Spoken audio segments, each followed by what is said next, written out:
नमस्कार बंधुरा आज আমি চলে এসেছি আরেকটা রেসিপি নিয়ে। আর প্রত্যেকটা দিন মানে প্রত্যেকটা আলাদা আলাদা নতুন নতুন রেসিপি। তোমরা এখানে দেখতে পাচ্ছ এটা ছোলার ডাল।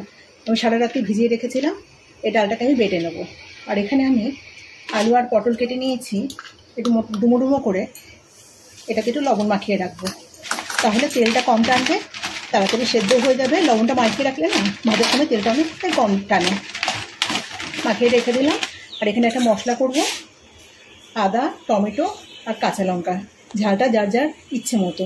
এটাও আমি বেটে নিচ্ছি। ডালটাকে বেটে নিয়েছি আর মশলাটাও তৈরি হয়ে গেছে। এখন এই ডালটার মধ্যে দিয়ে দেবো পরিমাণ মতো লবণ, আর দেবো এক চুটকি হিং। তাহলে কিন্তু খেতে খুবই ভালো লাগবে। যেহেতু টোটালি নিরামিষ রান্না, এই যে 1 চিমটে দিলাম।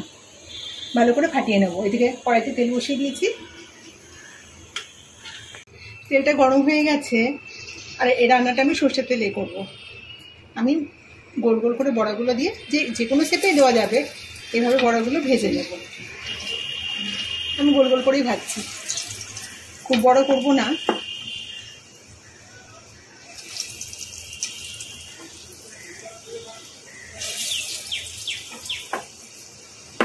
নিরামিষ দিনে এই রান্নাটা থাকলে পরে না, ভাত বলুন, রুটি বলুন, পরোটা বলুন, যা কিছুর সাথে খুবই ভালো লাগে।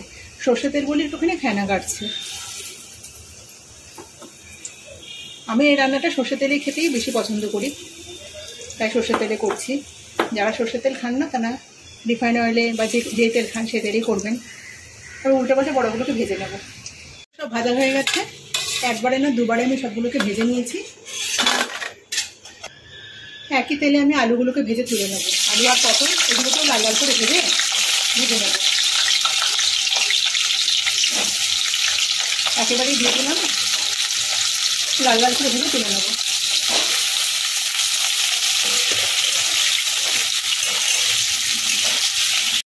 আলু পটলগুলোকে লাল লাল করে ভেজে নিয়েছি, তুলে নেব।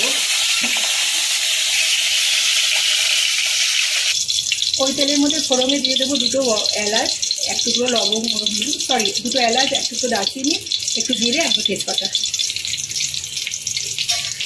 ফোড়নটাকে ভেজে নেব। ওই 30 সেকেন্ড মতো সময় নিয়ে ফোড়নটাকে ভালো করে ভেজে নেব। ফোড়ন থেকে মিষ্টি গন্ধ বেরোতে শুরু করেছে। এখন আদা, কাঁচা লঙ্কা, টমেটোর পেস্টের মধ্যে দিয়ে দিলাম। এর মধ্যে কিছু আমি গুঁড়ো মশলা অ্যাড করবো, যেহেতু টোটালি নিরামিষ রান্না। জিরে গুঁড়ো দিলাম ছোটো চামচের দিতে, একদম ছোটো চামচে। ধনের গুঁড়ো এইটুকুনি চামচে। হলুদের গুঁড়ো, লঙ্কার গুঁড়ো। কারণ আমি 3টে কাঁচা লঙ্কা বেটেছি, লঙ্কাগুলো কিন্তু ঝাল নেই, একদমই ঝাল নেই, তাই ছোটো চামচের 1 চামচ ঝাল লঙ্কার গুঁড়ো দিলাম। এবার দেব মশলার মতো লবণ। ভালো করে মশলাটাকে কষাবো যতক্ষণ না তেল ছেড়ে যায়। মশলাটা ভাজা হয়ে গেছে, মশলা থেকে তেল ছাড়তে শুরু করে দিয়েছে। এখন ভেজে রাখা আলু পটলটা এর মধ্যে দিয়ে দেবো। আরও মিনিট দিয়ে ভালো করে কষিয়ে নেবো আলু পটলটাকে দিয়ে।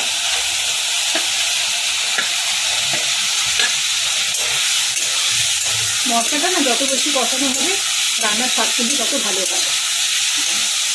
মিনিট দিয়ে এটাকে কষাবো। মশলার মধ্যে আলু পটলটাকে ভালো করে কষিয়ে নেওয়া হয়ে গেছে, তেল ছাড়তে শুরু করে দিয়েছে।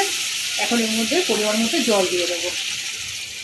জলটা একটু বেশি করেই দেবো, যেহেতু আমি এই বড়াগুলোর মধ্যে এখন দিয়ে দেবো। বড়াগুলো একটু ফুটবে, আর বড়াটা কিন্তু প্রচুর জল টানে, সে কারণে জলটা আমি একটু বেশি দেবো। ঢেকে এগুলোকে সবগুলোকে সেদ্ধ হতে দেবো। 5 মিনিট সেদ্ধ করে নেব। ঢাকাটা খুলে দেখলাম আলুগুলো কিন্তু আমার সেদ্ধ হয়ে গেছে। এই যে আলু সেদ্ধ হয়ে গেছে, এই বড়াও কিন্তু সেদ্ধ হয়ে গেছে। কিন্তু এতটা যে ঝোল রয়েছে না, একটু পরে কিন্তু বড়ার মধ্যে পুরো শুষে নেবে, তাই ঝোলটাকে আমাকে রাখতেই হবে। এর মধ্যে দিয়ে দেবো চিনি, 1 চামচ চিনি দিলাম। যারা আমার ভিডিও দেখো বন্ধুরা তারা তো জানোই আমি সব রান্নাতে চিনি ব্যবহার করি। এটা নিরামিষ রান্না, এখানে আমি চিনি দেবই। আর আমি দেবো হোমমেড গরম মশলা। আমার চ্যানেলে কিন্তু দেওয়া আছে শর্ট ভিডিওতে, যদি কারোর লাগে দেখে নিন। এটা দিলে কিন্তু রান্নার স্বাদ অনেক গুণ বেড়ে যায়।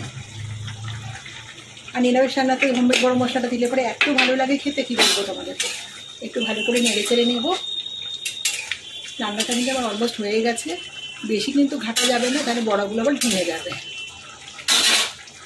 এবার দেবো এর মধ্যে ঘি।